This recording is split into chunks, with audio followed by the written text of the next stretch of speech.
Hello friend, good evening and welcome all of you in my self-talking journey day 397. So last 1 year I continue this self-talking journey. So somehow today it's already late. It's 10 p.m. So actually just due to continuation I recording this video as because last 1 year I consistently continue this journey. But now few days I am just observing myself that there is something which is unexpected. Each and every day some other problem challenges is coming and I am start giving excuses, and I think an excuse is the uh, uh, what I want to say, that means blocker of our milestone, whatever the milestone we try to achieve. If so, today I just reading the 5 bucket of success. So what is this 5 bucket of success? So জীবনে আমরা সবাই কিছু না কিছু অর্জন করতে চাই। কেউ সফল হতে চাই, কেউ সম্মান পেতে চাই, কেউ টাকা, ক্ষমতা, পরিচিতি সব কিছুই চাই। কিন্তু একটা প্রশ্ন, কোনো কিছু মানুষ ধীরে ধীরে উপরে উঠে যায়, আর অনেক মানুষ সারা জীবন পরিশ্রম করেও একই জায়গায় থেকে যায়।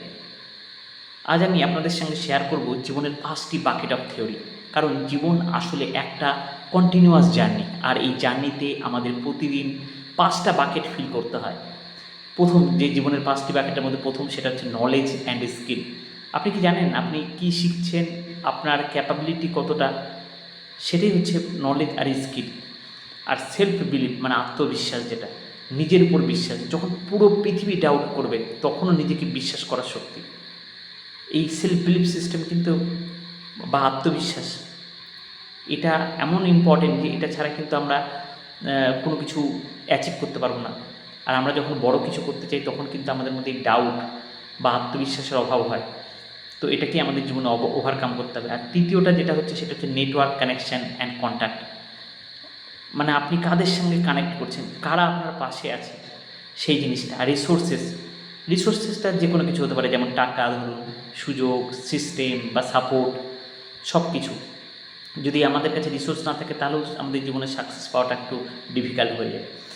আর রেপুটেশন অ্যান্ড কনসিস্টেন্সি, আপনার ক্রেডিবিলিটি, আপনার ধারাবাহিকতা, মানুষ আপনাকে কত ট্রাস্ট করে। এবার একটা গুরুত্বপূর্ণ প্রশ্ন, যেটা সবচেয়ে ইম্পর্টেন্ট, বাকেট কোনটা? এতগুলো আমি 5টি বাকেট বললাম, তার মধ্যে কোনটা সব থেকে ইম্পর্টেন্ট? বাকেট নাম্বার 1 না কি বাকেট নাম্বার 2? বাকেট নাম্বার 1 আমি বলেছিলাম নলেজ অ্যান্ড স্কিল, নাকি বাকেট নাম্বার 2 যেটা হচ্ছে সেলফ বিলিভ?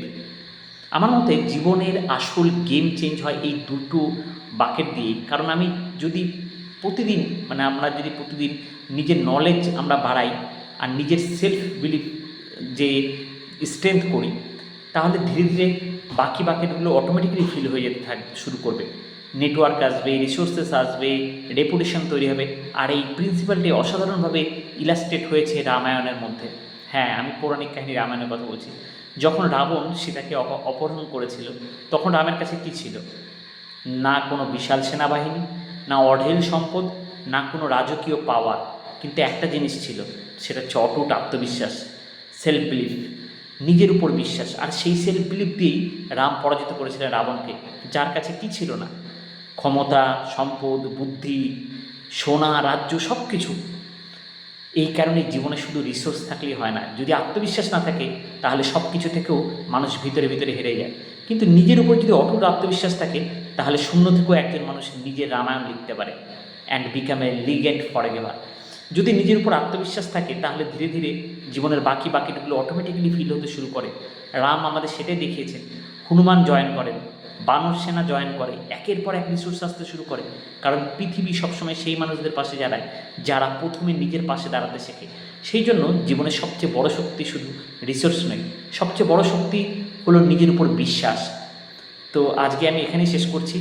তো আমি বেশ কিছুদিন ধরে আমি এক্সকিউজ দিয়ে যাচ্ছি, আর একটা নতুন কিছু বিজনেসের একটা প্ল্যান, যেটাতে আমি ম্যাক্সিমাম কী করে মানুষকে বেনিফিট দিতে পারবো সেটার প্ল্যানিং করছি।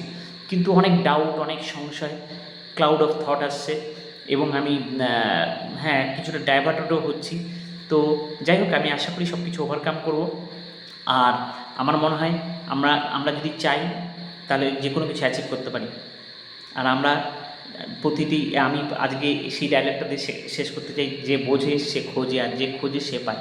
তো আমাদেরকে নিজেদেরকে জানতে হবে, বুঝতে হবে, তবেই আমরা খুঁজে পাবো যেটা আমরা খুঁজে পেতে চাইছি। তো I wish all of you stay healthy, happy. Thank you so much. Bye bye, take care, good night.